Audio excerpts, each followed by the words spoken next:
Selamat datang di program Merangkai Nilai Kehidupan. Program ini khusus kami buat untuk meresponi pertanyaan-pertanyaan para pemirsa seputar iman Kristen yang saudara sudah sampaikan melalui SMS, telepon, dan WhatsApp kepada tim Respon Pijar TV. Kami senang melayani respon saudara. Untuk itu, kirimkan pertanyaan, permohonan doa, ataupun saran saudara ke nomor telepon yang tertera di layar kaca. Kami akan senantiasa berupaya menjawab pertanyaan-pertanyaan saudara baik secara langsung maupun melalui program-program yang kami buat khusus bagi saudara. Selamat menyaksikan.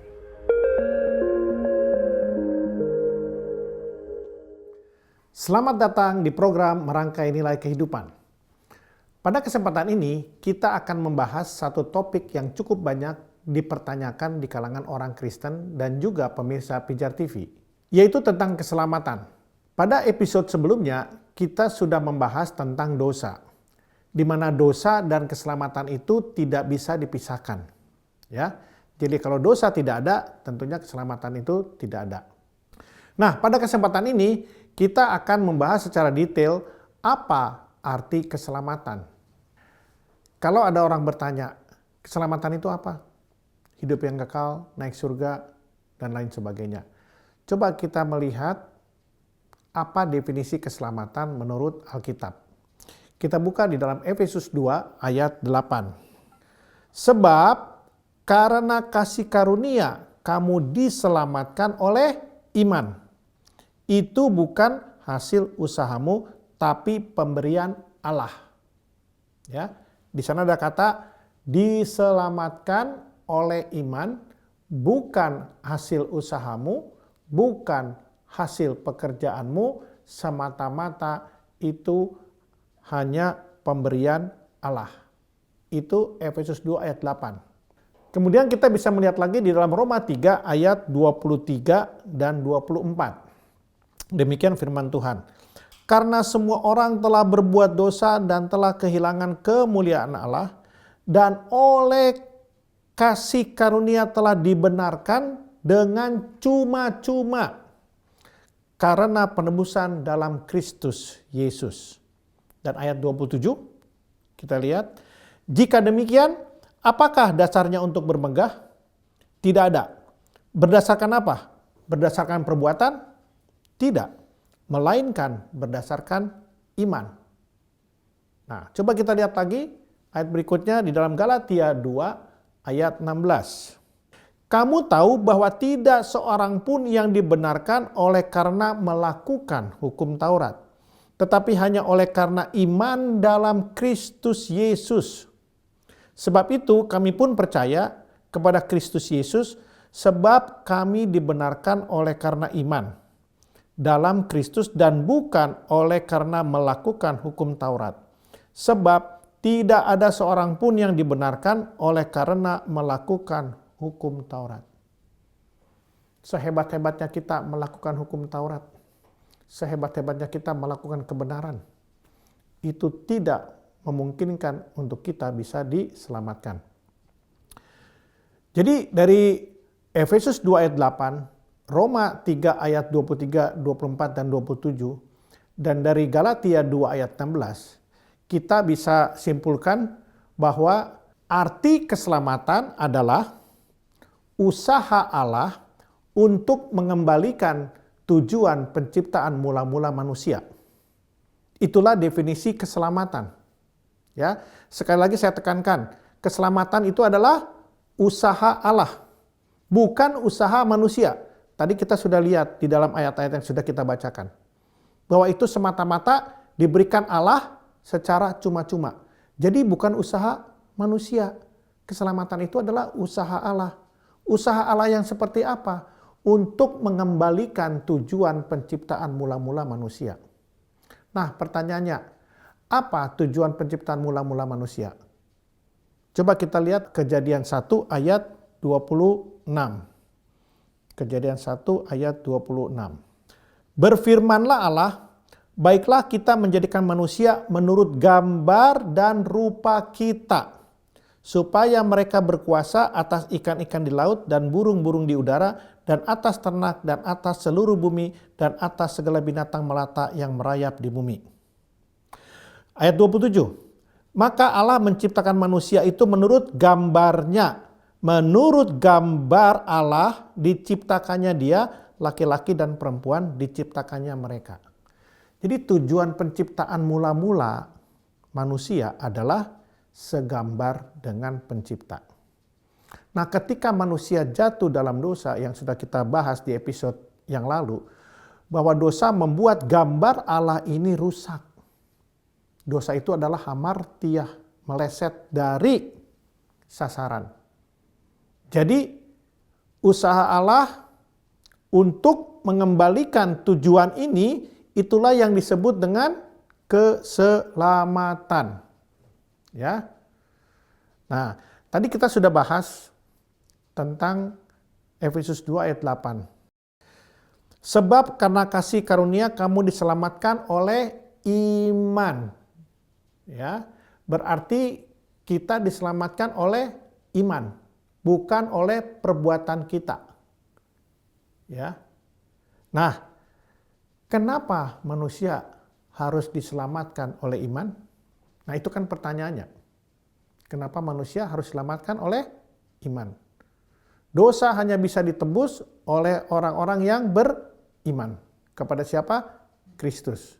Jadi kalau kita lihat kembali ke dalam Kejadian 2 ayat 17, di mana Allah memerintahkan kepada Adam, jangan engkau memakan buah itu, karena apabila engkau memakannya, engkau akan mati. Kemudian Kejadian 3 ayat 4 berkata, tetapi ular itu berkata kepada perempuan itu, sekali-kali kamu tidak akan mati. Allah berkata kepada Adam, kalau kau makan buah ini, kau akan mati. Datang ular. Dia bilang, tidak, kamu tidak akan mati. Sekarang coba lihat respon dari manusia pertama, Adam dan Hawa. Dalam konteks ini, Hawa dulu yang digoda oleh iblis melalui ular. Ular mengatakan, kamu tidak akan mati. Enggak, tapi Tuhan bilang saya akan mati, tidak. Nah, pertanyaannya, kata-kata siapakah yang dipercaya oleh Hawa pada saat itu? Apakah kata-kata Allah yang mengatakan kalau kamu memakan buah itu kamu akan mati? Atau kata-kata ular yang mengatakan kalau kamu memakan kamu tidak akan mati? Ternyata Hawa lebih percaya kata-kata iblis daripada kata-kata Allah. Betul ya? Nah, sekarang lihat kata percaya di sini. Ya. Bahwa manusia lebih percaya kepada apa yang dikatakan iblis, bukan apa yang dikatakan Allah. Coba kita buka di dalam Yohanes 16 ayat 9. Ia akan menyatakan bahwa tidak percaya kepadaku adalah dosa. Ini terjemahan bahasa Indonesia sehari-hari. Ya. Bahwa tidak percaya adalah dosa. Ketika Hawa tidak percaya kepada Allah, itulah dosa. Tidak percaya artinya apa? Tidak beriman. Jadi dosa pertama jatuh gara-gara manusia tidak beriman kepada Allah atau tidak percaya kepada Allah. Nah, makanya firman Tuhan mengatakan bahwa satu-satunya jalan keselamatan hanya memiliki iman. Iman kepada Kristus. Di dalam Efesus 2 ayat 8 dikatakan, sebab karena kasih karunia kamu diselamatkan oleh iman. Jadi hanya oleh imanlah manusia bisa diselamatkan. Martin Luther, reformator gereja Protestan, ya, itu memiliki 5 sola atau 5 prinsip keselamatan. Yaitu sola gratia, sola fide, sola Christo, sola scriptura, dan soli Deo gloria. Nah, apa artinya ini semua? Sola gratia adalah manusia diselamatkan hanya oleh kasih karunia-Nya atau anugerahnya. Itulah sola gratia. Sola fide, manusia diselamatkan oleh karena iman, bukan melalui perbuatan. Tidak ada satu perbuatan baik apapun yang dapat merubah status kita di hadapan Allah menjadi tidak berdosa. Tidak, hanya melalui iman. Itu sola fide. Sola Christo. Manusia diselamatkan hanya melalui iman kepada Kristus. Dan sola scriptura, hanya Alkitab satu-satunya pedoman bagi keselamatan. Sedangkan soli Deo gloria, segala kemuliaan hanya bagi Allah. Ya. Jadi inilah konsep keselamatan atau 5 prinsip keselamatan yang disampaikan Martin Luther ketika dia memahami Alkitab. Dan terjadilah reformasi gereja pada saat itu. Karena tentang keselamatan itu jauh berbeda. Karena sebelum Martin Luther, itu pemahaman tentang keselamatan adalah bahwa manusia harus berusaha berbuat baik supaya diselamatkan. Tetapi ketika Martin Luther mengungkapkan konsep baru tentang keselamatan yang terdiri dari sola gratia, sola fide, sola Christo, sola scriptura, dan soli Deo gloria, itu keselamatan bukan hasil usaha manusia, tapi semata-mata karena kasih karunia Allah melalui siapa? Yesus Kristus. Nah, inilah keselamatan, ya. Nah, jadi keselamatan kalau kita bandingkan dengan konsep keselamatan dari agama-agama lain, konsep keselamatan Kristen itu sangat berbeda dan sangat berbeda jauh. Di dalam konsep keselamatan Kristen, di sini ada penebusan. Dan konsep penebusan ini tidak pernah kita akan temui di dalam keselamatan dari agama-agama lain di muka bumi ini. Hanya ada di Kristen. Nah, apa arti konsep penebusan? Ketika kita bicara tentang penebusan, kita bicara tentang 2 hal. Yaitu kita bicara tentang keadilan Allah dan kasih Allah. Jadi ketika kita bicara tentang keadilan Allah, kita ini sudah jatuh ke dalam dosa dan Allah berkata upah dosa adalah maut. Seharusnya kita sudah masuk ke dalam maut, yaitu keterpisaan antara manusia dengan Allah untuk selama-lamanya. Itulah hukuman dari dosa. Kalau bicara tentang keadilan Allah ya, bahwa kita harus dihukum. Itu bicara tentang keadilan. Tetapi di satu sisi, penebusan bukan hanya bicara tentang keadilan Allah, tetapi penebusan juga bicara tentang kasih Allah kepada manusia. Karena begitu besar kasih Allah kepada dunia, maka dikaruniakannya anaknya yang tunggal, Tuhan kita, Yesus Kristus. Dan barang siapa yang percaya kepada dia, dia akan beroleh hidup yang kekal. Jadi dalam konsep kasih ini, Allah mengasihi manusia sehingga apa? Karena begitu besar kasihnya, manusia ini harus masuk ke dalam maut. Seharusnya kita yang masuk ke dalam maut, Allah memberikan seorang pengganti untuk kita tidak masuk ke dalam maut. Itulah konsep kasih di dalam penebusan. Ya. Jadi kasih ini mau menyatakan bahwa Allah mengasihi dengan cara menggantikan hukuman dosa ditanggung oleh Kristus dan bukan oleh kita. Inilah konsep kasih. Di satu sisi kita bicara tentang keadilan bahwa kita akan dihukum dan hukuman dosa adalah maut. Di satu sisi lain penebusan bicara tentang kasih Allah. Bagaimana dia mengasihi manusia dengan menggantikan upah dosa itu dan ditimpakan kepada satu orang yang tidak berdosa, yaitu Yesus Kristus. Ya. Nah, inilah konsep penebusan yang berbeda dengan konsep keselamatan dari agama-agama lain di muka bumi ini. Jadi kalau konsep agama itu bicara tentang pembaktian. Jadi ada banyak kebaktian-kebaktian. Bicara tentang meditasi, bicara tentang perbuatan baik, bicara tentang penguasaan diri, bicara tentang pemeliharaan hukum-hukum agama. Itu konsep agama yang ada di muka bumi ini. Sedangkan konsep kekristenan itu konsepnya bukan agama tapi konsep penebusan. Bicara tentang keadilan dan kasih. Inilah keselamatan melalui Kristus Yesus. Jadi agama berkata, capailah. Injil berkata, dapatkanlah. Agama berkata, berusahalah. Injil berkata, terimalah. Agama berkata, cobalah. Injil berkata, percayalah. Agama berkata, lakukan ini, lakukan itu. Tapi Injil berkata, sudah dilakukan. Melalui siapa? Kristus Yesus. Jadi itulah konsep keselamatan yang kita pahami sebagai orang-orang percaya. Bahwa keselamatan itu adalah usaha Allah dan bukan usaha manusia.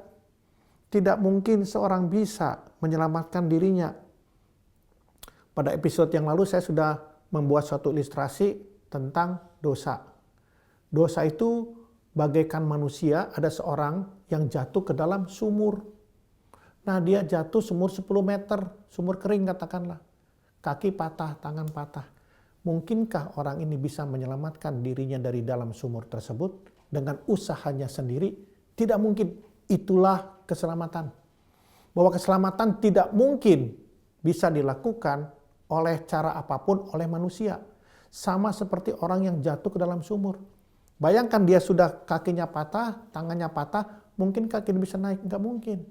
Satu-satunya cara untuk bisa menyelamatkan orang yang sudah jatuh ke dalam sumur, harus ada orang yang turun ke dalam sumur. Kita ini semua sudah orang berdosa, sudah jatuh ke dalam sumur dosa. Satu-satunya cara supaya kita bisa diselamatkan, harus ada orang yang turun dari surga, datang ke bumi, dan menyelamatkan kita. Siapakah dia? Yesus Kristus. Jadi itulah keselamatan. Kalau dipikir dari logika manusia, keselamatan itu adalah sesuatu yang sangat-sangat tidak mungkin bagi manusia. Bagi manusia manapun tidak mungkin. Tetapi lihat kekristenan, sangat luar biasa. Tuhan sendiri yang datang ke dunia dan menyelamatkan kita. Inilah kekristenan. Nah, akibat kita diselamatkan, barulah kita akan dimampukan untuk melakukan perbuatan baik. Bukannya berbuat baik untuk bisa diselamatkan. Ini konsep yang terbalik dan salah. Ingat, ilustrasi tadi, mungkinkah ada orang jatuh ke sumur, kaki patah, tangan patah bisa menyelamatkan dirinya sendiri? Dari mana obat-obatannya aja nggak ada di dalam sumur? Tali aja nggak ada di dalam sumur. Dari mana bisa menyelamatkan diri? 10 meter dari mana bisa naik? Tidak mungkin. Nah, ketika kita sudah diselamatkan, akibat kita diselamatkan, baru kita berbuat baik. Jadi dalam konsep kekristenan, perbuatan baik itu adalah akibat karena kita sudah menerima keselamatan. Nah, tadi kita sudah bahas dalam beberapa ayat yang mengatakan bahwa keselamatan itu diberikan secara cuma-cuma, gratis ya. Nah, artinya gratis ini bukan berarti kita diam saja. Misalnya begini, saya memberikan sesuatu kepada saudara. Tapi saudara begini, kira-kira walaupun saya memberikan handphone kepada saudara secara gratis, ketika saudara begini, apakah saudara bisa memiliki handphone yang saya berikan secara gratis? Tidak. Saudara harus melakukan satu action, apa? Menerima handphone tersebut. Nah, demikian juga keselamatan. Tuhan memberikan kepada semua orang. Masalahnya, banyak orang yang tidak mau menerima keselamatan tersebut, padahal gratis. Hanya dengan iman kepada Kristus. Ya. Nah, setelah kita menerima keselamatan tersebut, sebagai akibatnya kita berbuat baik. Saya kasih ilustrasi sedikit supaya lebih gampang dicerna. Ada orang sakit, kemudian minum obat. Setelah minum obat dia sembuh. Setelah sembuh dia berolahraga. Ya. Pertanyaannya, apakah dia sembuh gara-gara dia berolahraga? Tidak. Karena minum obat. Olahraga merupakan akibat karena dia sembuh. Oke? Nah, sekarang lihat. Kita manusia berdosa. Kemudian kita beriman dan diselamatkan. Hasil keselamatan itu adalah berbuat baik. Jadi perbuatan baik itu merupakan akibat dari kita sudah menerima keselamatan. Jadi jangan dibalik. Ya. Nah, inilah konsep keselamatan dari iman Kristen. Jadi kalau ada yang nanya, Pak, apakah keselamatan bisa hilang? Kalau saya mau jawab, coba kita kembali kepada definisi keselamatan tersebut. Bahwa keselamatan adalah usaha Allah untuk mengembalikan tujuan mula-mula penciptaan manusia. Lihat definisinya adalah usaha Allah. Kira-kira kalau keselamatan itu usahanya Allah, mungkinkah usaha Allah bisa gagal? Tidak. Jadi kalau kita mau memperdebatkan apakah keselamatan bisa hilang atau tidak, lihat saja dulu kepada definisinya. Kalau kita sudah sepakat definisi tersebut, baru kita bisa menjawab, mungkinkah keselamatan bisa hilang? Tidak dong. Kecuali keselamatan itu definisinya bukan seperti yang tadi saya sebutkan. Padahal kita sudah belajar tadi bahwa definisi yang tadi saya sebutkan itu berasal dari firman-firman Tuhan yang sudah kita baca. Baik ada di Efesus, di Roma, maupun di Galatia. Kan begitu. Untuk memperlihatkan bahwa keselamatan itu tidak bisa hilang, coba kita baca di Yohanes 10 ayat 28. Demikian firman Tuhan. Dan aku memberikan hidup yang kekal kepada mereka. Lihat, aku memberikan hidup yang kekal. Siapa yang memberi? Tuhan kepada mereka. Dan mereka pasti tidak akan binasa sampai selama-lamanya. Dan seorang pun tidak akan merebut mereka dari tanganku. Bapakku yang memberikan mereka kepadaku lebih besar daripada siapapun, dan seorang pun tidak dapat merebut mereka dari tanganku.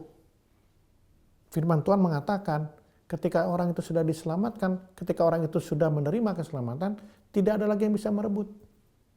Ya, Yohanes 10 ayat 28. Kalau kita buka di dalam Roma 8 ayat 29, dikatakan demikian.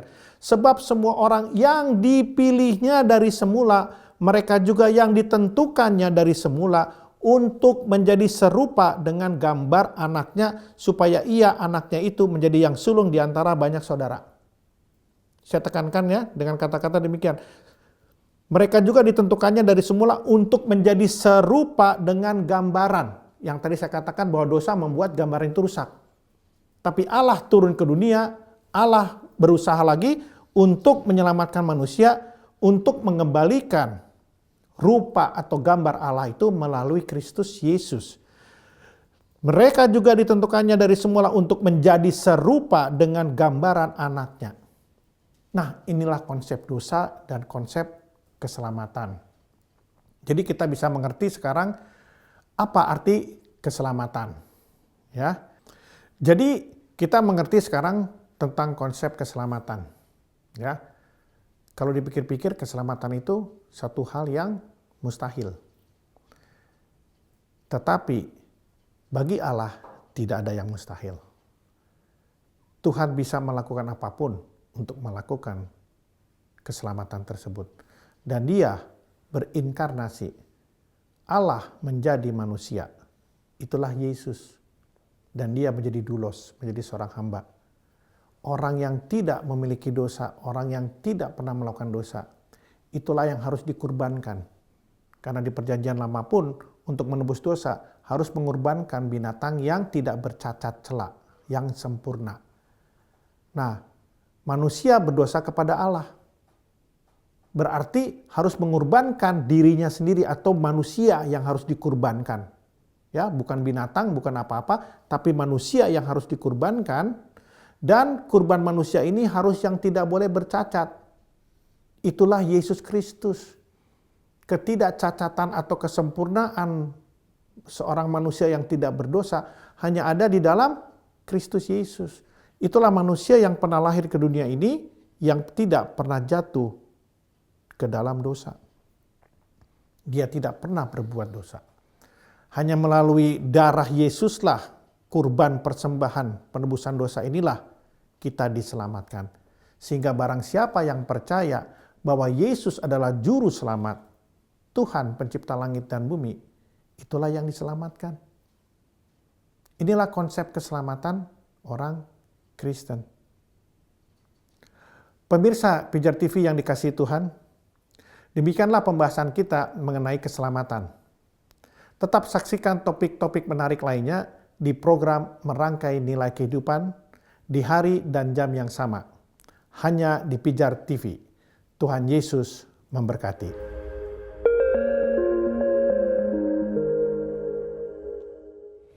Terima kasih saudara telah menyaksikan program ini. Tetaplah saksikan program ini setiap hari di Pijar TV agar kita dapat bersama-sama bertumbuh dalam pengenalan yang benar akan Allah. Kami juga mengucapkan terima kasih untuk setiap donasi yang rutin saudara kirimkan kepada kami. Kami mampu memproduksi program ini dan terus mengudara ke seluruh Indonesia melalui beberapa platform satelit oleh karena dukungan dana saudara. Donasi saudara membantu kebenaran firman terus tersebar ke seluruh pelosok Indonesia. Untuk itu, saudara yang ingin menabur, silakan kirimkan dukungan dana ke nomor rekening yang tertera di layar kaca saudara. Kiranya Tuhan memberkati kita semua. Terima kasih.